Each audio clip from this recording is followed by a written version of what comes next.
Okay, so I'm going to present an update, progress, timelines, and some results on Project 3, which is basically on the HIV and COVID-19 pandemics. So Project 3 basically uses data from both Nigeria and South Africa for the HIV and COVID-19 data. And the first aim is to determine the clinical interaction between COVID-19 and HIV infection. The second aim of Project 3 is to identify if there is epidemiological or special interactions or differences that we can see between COVID-19 and HIV, and how does this vary given some underlying factors. And then our aim 3 is to amalgamate biorepositories to address whether host genetic variation explains some of the differences that we see in COVID-19, taking into account HIV prevalences. So I'm going to go more specific to each aims, giving some updates on them. So for M1, the objective is to see whether HIV infection, how does that affect COVID-19 clinical outcomes? And then for part of M1, which is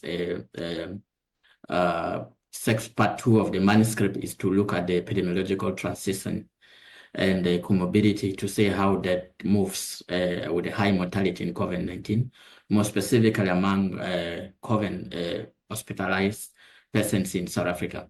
So the objective here is that we want to understand whether the proportion of deaths that would have been avoided if there was no much exposure to some of the comorbidities among these hospital-admitted patients. And sorry, I think I don't say clearly. Okay.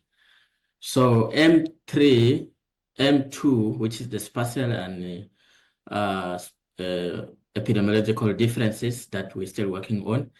And as I say, M3 is something that we plan to do it next year. So let's go to the manuscript progress. For M1, which the paper we're looking at is the COVID-19, where I set some temporal improvement in HIV-related mortality and healthcare utilization. In this one, we use data from the discovery, which is about 3.3 million people. The data generally is deemed to be of very high quality in terms of the cleanness. And the final draft of the manuscript is still in progress. And we intend to share this with the co-authors towards the end of November. And the second one is the epidemiological transition that use only data from the National Institute for Communicable Disease, which is basically hospital-admitted data.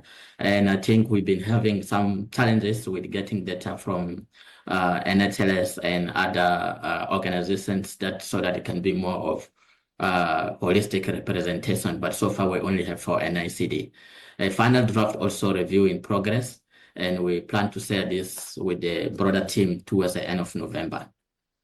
And I'm going now to speak more about the results of each of these. So here I'm basically dwelling on the mini M of 1, which has got 2 papers. So the first paper is the temporal improvement.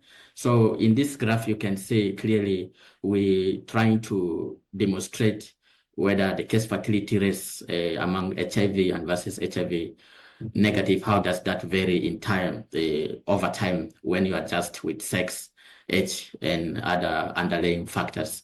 So in the discovery data from 2010, earlier you can see that there is a bit of a constant or a very steady case fatality rates among HIV positive and HIV negative before COVID-19 started. But and then towards 2020, as COVID-19 came in, it changes completely. So the temporal movement, instead of being a bit steady, it increases dramatically for HIV positive and also for HIV negative that are co-infected with COVID-19. However, of course, the HIV positive individual with COVID-19 were at least had twice higher case fatality rates. So that's what the discovery paper sorted out. And then we also looked at how this has really affected the health burden in terms of hospital admission rates.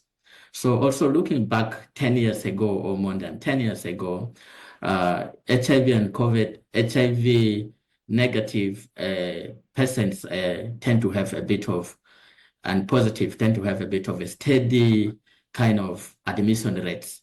But and then here, what actually happened is that there tend to be a little bit of a positive improvement in terms of the admission rates during the COVID-19 pandemic. That shifted a bit some secular trends into more a very steady decline that is opposite compared to the previous year.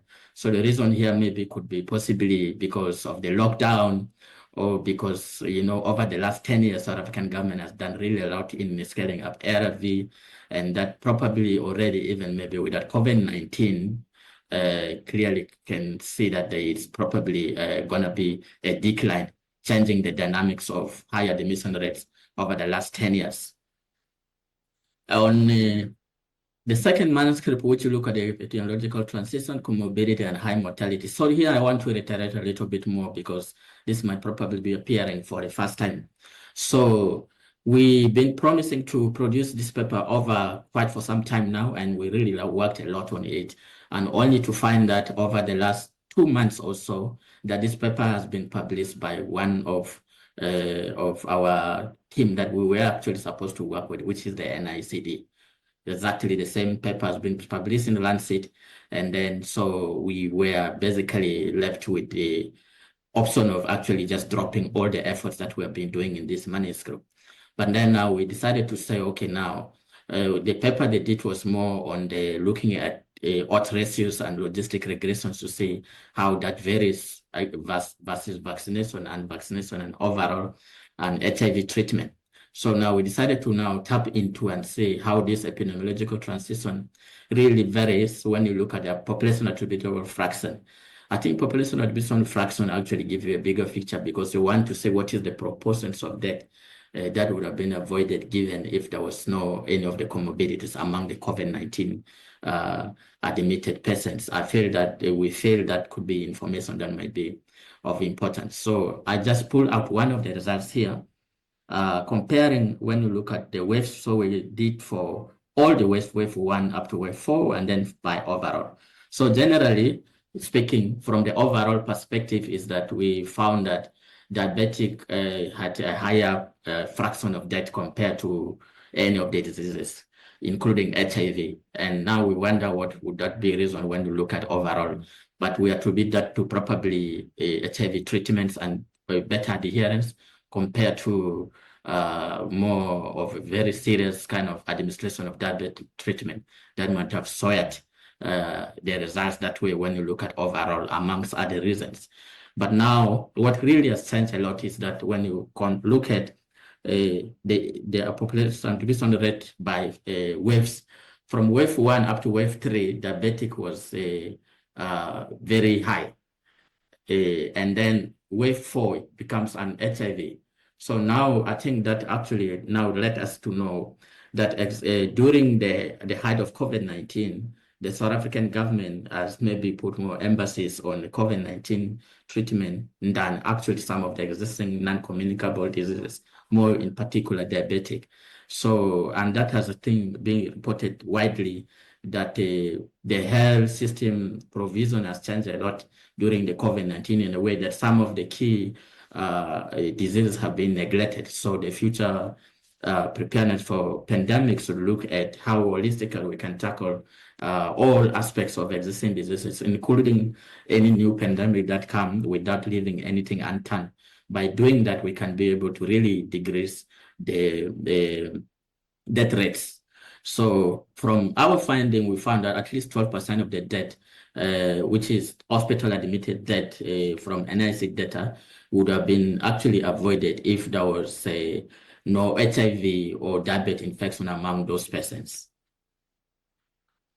So we're busy with another manuscript, which is manuscript 3. We're looking at the part of M2, epidemiological and spatial interaction. This manuscript is going to use data from both Nigeria and South Africa, including the spatial data, to put together to see how the hotspots can be identified and what factors might link into that spatial and both from epidemiological perspective.